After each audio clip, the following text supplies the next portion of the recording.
কি অবস্থা সবার, র্যান্ডম অ্যানিমেশনের তোমোদাচি গেমের আরো একটা নতুন ভিডিওতে তোমাদের সকলকে জানাচ্ছি স্বাগতম। আজকে আমরা তোমোদাচি গেম বা ফ্রেন্ডস গেমের 2 নম্বর এপিসোডের কাহিনী জানবো। এই তোমোদাচি গেম আমার এক্সপ্লেন করা সবচেয়ে বেশি কঠিন সিরিজগুলোর মধ্যে একটা। এই সিরিজটা এক্সপ্লেন করতে যায় ভাই আমি যে লেভেলের প্যারা খাচ্ছি, এই লেভেলের প্যারা আমি আর কোনো সময় খাই নাই। যাই হোক, আমি প্যারা খাইতে থাকি, বাট তোমরা এই সিরিজটা এনজয় করো, কারণ আমি আমার দিক দিয়ে সর্বোচ্চ চেষ্টা করতেছি যেন এপিসোডের কাহিনীগুলো তোমাদের বুঝাইতে পারি। তো আমি আর বেশি কথা না বলে সরাসরি মূল ভিডিও শুরু করি। তবে গাইস, ভিডিওটি স্টার্ট হওয়ার পূর্বে ছোট্ট একটি কমার্শিয়াল বিজ্ঞাপন রয়েছে এবং তোমরা জানো কমার্শিয়াল বিজ্ঞাপন আসলে কি করতে হবে। বিজ্ঞাপন দেখার প্রয়োজন নেই, তোমরা ডিরেক্ট স্কিপ করে মূল ভিডিওতে যাবে। ডেসক্রিপশনে যাও, সেখান থেকে ডিউরেশনে ক্লিক করো। হ্যালো বন্ধুরা, আজ আমরা এমন একটি অ্যাপ সম্পর্কে তোমাদের বলতে চাই যে অ্যাপটির অফিসিয়াল পার্টনার হচ্ছে পিএসজি। আর এখানে অনেকগুলো ম্যাচ খেলে ল্যাপটপ, আইফোন, স্মার্ট ওয়াচ ও আরও অনেক ক্যাশ প্রাইজ জেতার সুযোগ রয়েছে। আর এই অ্যাপটিতে সকল ধরনের লাইভ ম্যাচের রেজাল্ট দেখতে পারবে এবং এই ম্যাচের স্কোর অনুমান করে গেমও খেলতে পারবে। যেমন কোন টিম জিতবে, কোন টিম কত রান করবে, কে সর্বোচ্চ স্কোর করবে। এছাড়া বিভিন্ন ধরনের গেম রয়েছে, সেগুলো খেলেও ইনকাম করতে পারো।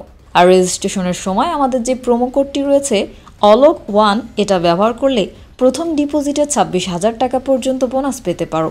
আর এই টাকা তুমি খুব সহজেই বিকাশ, ব্যাংক এবং অন্যান্য সহজ পদ্ধতির মাধ্যমে উঠাতে পারো।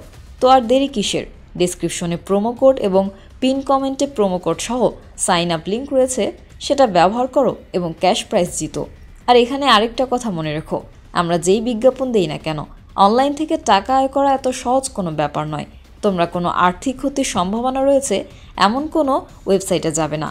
তো চলো এবার মূল ভিডিওতে চলে যাই। গত এপিসোডে আমরা দেখেছিলাম ইউইচি এখানে কথা বলা শুরু করে এই গেমের নিয়মকে ভেঙে ফেলেছিল। তো এরপর ইউইচি এখানে থাকা তার সব বন্ধুদেরকেই উস্কে দিতে থাকে যেন তারাও এখানে কথা বলে আর এই গেমের নিয়মটাকে ভেঙে ফেলে। কারণ ইউইচি এখানে মনে করছিল এখানে থাকা সবাই নিজেদের ঋণের বোঝাকে অর্ধেক করে ফেলেছে। এখন ইউইচি যেহেতু কথা বলে এই গেমের নিয়ম ভেঙে ফেলেছে, তাই ইউইচির ঋণ কিন্তু দ্বিগুণ হয়ে গেছে। তার মানে এখানে থাকা সবার মধ্যে ইউইচির উপরেই সবচেয়ে বেশি ঋণ আছে। ইউইচি তখন তার বন্ধুদের বলে এই গেম শেষ হওয়ার পর যে আমাদের সাথে বিশ্বাসঘাতকতা করেছে বা যে ট্রেটর, সেই সবচেয়ে বেশি লুজার হবে। কারণ যে কার্ডে আমার প্রশ্ন লেখা ছিল সেই কার্ডের উপরে একটা নিয়ম লেখা ছিল, সেখানে লেখা ছিল গেম শেষ হওয়ার পর যার কাছে সবচেয়ে কম ঋণ থাকবে তার উপরেই আলটিমেটলি সবচেয়ে বেশি ঋণের বোঝা চাপিয়ে দেওয়া হবে। এখন আমরা তো ইউইচির কার্ডকে আগেই দেখেছি, সেখানে এরকম কোনো নিয়মই লেখা ছিল না। তার মানে ইউইচি এখানে মিথ্যা কথা বলছে। কন্ট্রোল রুম থেকে যে দুজন মেয়ে তাদের এই গেম মনিটর করছিল, তারাও তখন বলে আরে ইউইচি তো এখানে মিথ্যা কথা বলছে।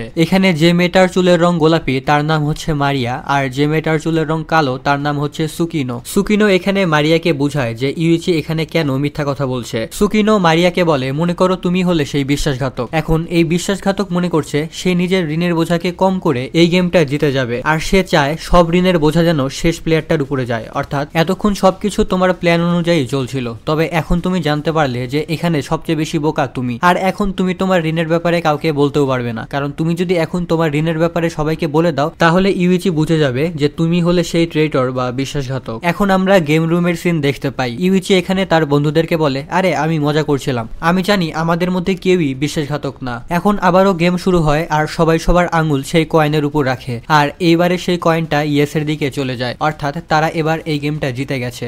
এসব দেখে সুকিনো মারিয়াকে বলে আমার মনে হয় না যে ইউইচি কোনো সাধারণ একটা ছেলে। এখন গেম শেষ হয়ে যাওয়ার পর ইউইচি তার বন্ধুদেরকে জিজ্ঞাসা করে তোমাদের উপর এখন কত ঋণ আছে। তেনজি তখন বলে স্বাভাবিকভাবেই আমাদের সবার উপর এখন 3.6 মিলিয়ন ইয়েনের ঋণ আছে, অর্থাৎ 36 লক্ষ ইয়েনের ঋণ আছে। তেনজি তখন বলে আমরা কি আমাদের নেম ট্যাগ সবাইকে দেখাবো? ইউইচি তখন বলে না, তুমি যদি এরকমটা করো তাহলে তোমার ঋণের পরিমাণ দ্বিগুণ হয়ে যাবে। শিবে আর সাওরাগি তখন ইউইচিকে জিজ্ঞাসা করে তবে তোমার ঋণের পরিমাণ তো ডাবল হয়ে গেছে তাই না? ইউইচি তখন বলে না, আমার ঋণের পরিমাণও 3.6 মিলিয়নই আছে। আমি যখন নিয়মটা ভেঙেছিলাম তখন আমার ঋণের পরিমাণ ডাবল হয়ে গিয়েছিল, তবে গেমটা জিতে যাওয়ার কারণে আমার ঋণের পরিমাণ আবারও অর্ধেক হয়ে গেছে। ইউজি তখন বলে যাই হোক, এখন আমরা পরের গেম খেলবো, আর এই গেমে আমরা সবাই সবার উপরে বিশ্বাস রাখবো। এখন আমরা কেউই কারোর সাথে বিশ্বাসঘাতকতা করব না। মানাবু তখন সেখানে থাকা সবাইকে তার সাথে দ্বিতীয় গেম খেলার জন্য যেতে বলে। ইউজি তখন বলে তোমরা সবাই যাও, আমার জুতার ফিতা খুলে গেছে, আমি জুতার ফিতা ঠিক করে তারপর আসছি। এখন ইউইচির সব বন্ধুরা মানাবুর সাথে দ্বিতীয় গেম খেলার জন্য চলে যায়, তবে ইউইচি এখনো সেই ক্লাসরুমের মধ্যেই বসে থাকে।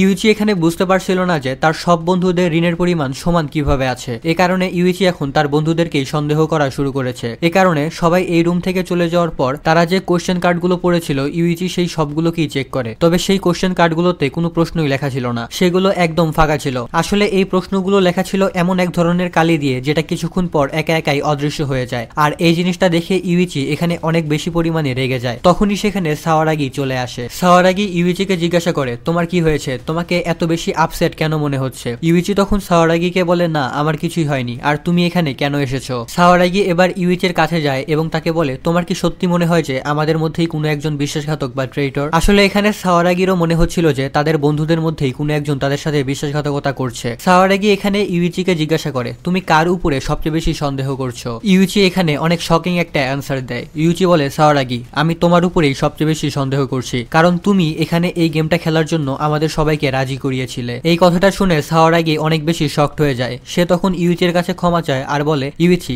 আমিও তোমার উপর সন্দেহ করেছিলাম। আমাদের স্কুল ট্রিপের জন্য রাখা ওই 2 মিলিয়ন ইয়েন যখন চুরি হয়েছিল আমি সম্পূর্ণভাবে তোমার উপরেই সন্দেহ করেছিলাম। এটা শুনে ইউইচি বলে আচ্ছা আমি অনেক বেশি গরিব আর আমার বাবা মা আমার সাথে থাকে না, এই কারণেই তুমি আমার উপরে সন্দেহ করেছিলে তাই না? সাওয়ারাগি তখন বলে না ব্যাপারটা আসলে এরকম না। ইউইচি তখন অনেক রেগে সাওয়ারাগিকে জিজ্ঞাসা করে তাহলে ব্যাপারটা কেমন? সাওয়ারাগি তখন কিছুক্ষণ চুপ থেকে ইউইচিকে বলে ইউইচি আমি আসলে তোমাকে পছন্দ করি। এই কথাটা শুনে ইউইচি এখানে একদম শকড হয়ে যায়। এরপর সে সাওয়ারাগিকে জিজ্ঞাসা করে সাওয়ারাগি তুমি কি এখনো মনে করো যে আমি সেই টাকাগুলো চুরি করেছি? সাওয়ারাগি তখন বলে না আমি জানি তুমি কখনোই চোর হতে পারো না। এখানে সাওয়ারাগি আরো একটা জিনিস রিভিল করে যে তার ঋণের পরিমাণ আসলে 3.6 মিলিয়ন না, তার ঋণের পরিমাণ হচ্ছে 7.6 মিলিয়ন। এই কথাটা শুনে ইউইচি আবারও অনেক বেশি শকড হয়ে যায়। সে তখন বলে আরে এটা কিভাবে হলো? সাওয়ারাগি তখন বলে সম্ভবত আমি যখন চিৎকার করতে যাচ্ছিলাম তখন আমার মুখ থেকে শব্দ বের হয়েছিল আর সেটার কারণেই আমার ঋণের পরিমাণ ডাবল হয়ে গেছে। সাওয়ারাগি এখানে ইউইচিকে আরো বলে পঞ্চম রাউন্ডে তুমি যখন কোকোরুগিকে বাঁচানোর চেষ্টা করছিলে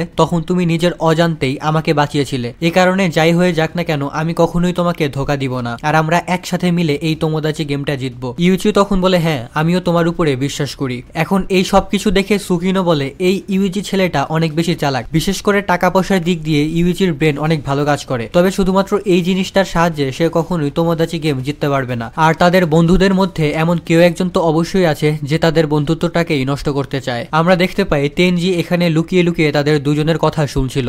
এখন আমাদের এই বিল্ডিং এর ছাদের দৃশ্য দেখানো হয়, অর্থাৎ তাদের দ্বিতীয় গেম এই ছাদেই খেলা হবে। তখনই এখানে মানাবু চলে আসে। মানাবু এবার প্রফেসরের ড্রেস পরে এসেছিল। মানাবু এখানে এসে তাদেরকে বলে দেখো সিক্রেট লুকানো বা সিক্রেট গোপন রাখা মোটেও ভালো জিনিস না, চলো এখন আমরা সবার সিক্রেট গুলোকে রিভিল করে দিই। আর হ্যাঁ ভুলেও মিথ্যা কথা বলো না, কারণ মনে রেখো গডরা উপর থেকে সবকিছু দেখছে। মানাবু এখন এই গেমের নাম বলে আর এই গেমের নামটা হচ্ছে ব্যাট মাউথ সুবোরুকু। এখন এই গেমের নিয়মটা উপরেই আকাশে লেখা ছিল, মানে বুঝতে পারি এটা কোনো রিয়েল আকাশ না, এটা হচ্ছে একটা স্ক্রিন বা ওই টাইপের কিছু একটা। এখন এই গেমের নিয়মগুলো তোমাদের একটু কঠিন লাগতে পারে, এই কারণে একটু মনোযোগ দিয়ে শোনো। প্রথমে এদের প্রত্যেককেই এক এক করে একটা প্রাইভেট রুমের মধ্যে যেতে হবে। এই রুমের মধ্যে একটা নোটপ্যাড রাখা আছে। এই নোটপ্যাডে তাদেরকে তাদের বন্ধুদের ব্যাপারে উল্টাপাল্টা জিনিস লিখতে হবে, মানে তাদের বন্ধুদের সিক্রেট গুলোকে রিভিল করে দিতে হবে। এরপরে সেই কাগজটাকে সেখানেই থাকা একটা বক্সের মধ্যে রেখে দিতে হবে। সবাই যখন এই কাজটা করবে তখন মানাবু সেই বক্সটাকে বাইরে বের করবে এবং এর ভেতরে লেখা চিঠিগুলোকে বা চিরকুটগুলোকে সবার সামনেই জোরে জোরে পড়বে। এখন কে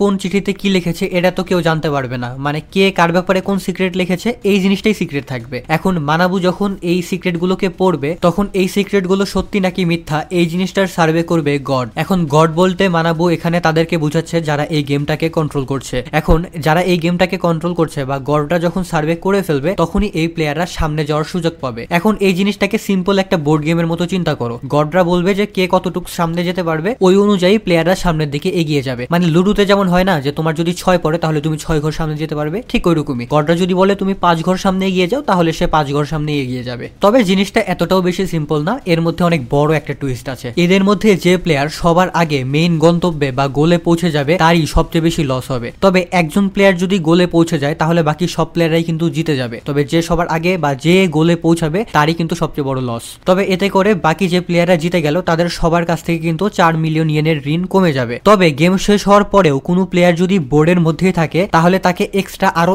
1 মিলিয়ন ইয়েনের বাউন্টি দেওয়া হবে। যাই হোক এই সব নিয়ম কানুন বোঝানোর পর মানাবু বলে একটা কথা মনে রেখো, তোমরা তোমাদের বন্ধুদের ব্যাপারে যত বেশি সিক্রেট রিভিল করা সম্ভব হয় তোমরা রিভিল করো। এই জিনিসটা শুনে সাওয়ারাগি এখানে অনেক বেশি রেগে যায় এবং মানাবুকে বলে তোমরা আমাদের সাথে ঠিক করছো না, তোমরা অন্যায় করছো আমাদের সাথে। এটা শুনে মানাবু বলে তোমরা চাইলে চিরকুট ফাঁকাও রাখতে পারো, যদি কোনো চিরকুটেই কোনো কিছু লেখা না থাকে তাহলে তাহলে গড সার্ভে হবে না, এতে করে তোমরা সবাই একসাথে এক স্টেপ করে সামনে যেতে পারবে। এসব শুনে শিবে বলে তাহলে তো আমরা এভাবেই সবাই একসাথে এই গেমটাকে শেষ করতে পারবো। মানাবু তখন বলে হ্যাঁ তোমরা চাইলে এরকমটা করতে পারবে, তবে এরকমটা করলে তোমাদের শুধুমাত্র 2 মিলিয়ন ইয়েন ঋণ কমবে আর তোমরা পরবর্তী অর্থাৎ 3 নাম্বার গেম খেলার জন্য বাধ্য থাকবে। তখন তোমাদের মধ্যে আর কেউই বাড়ি ফিরে যেতে পারবে না। তখন এরা সবাই সিদ্ধান্ত নেয় যে তারা সবাই একসাথে মিলেই এই গেমটাকে শেষ করবে। কন্ট্রোল রুম থেকে মারিয়া তখন হাসতে থাকে আর বলে এটা কি কোনো ম্যারাথন যে তারা সবাই একসাথে গোল পর্যন্ত যাবে। যাই হোক এরপরে এই গেমটা শুরু হয়ে যায়। গেম শুরু হওয়ার পর তারা সবাই সেই চিরকুটটাকে ফাঁকা রাখে, এই কারণে কোনো সার্ভেও হয় না এবং তারা প্রত্যেকেই এক স্টেপ করে সামনে যায়। তবে এক স্টেপ সামনে যাওয়ার পরেই একটা টুইস্ট চলে আসে। যেহেতু এখানে গড সার্ভে হয়নি এই কারণে তাদের প্রত্যেকের মাথার উপরেই 1 লক্ষ ইয়েনের ঋণ বেড়ে গেছে।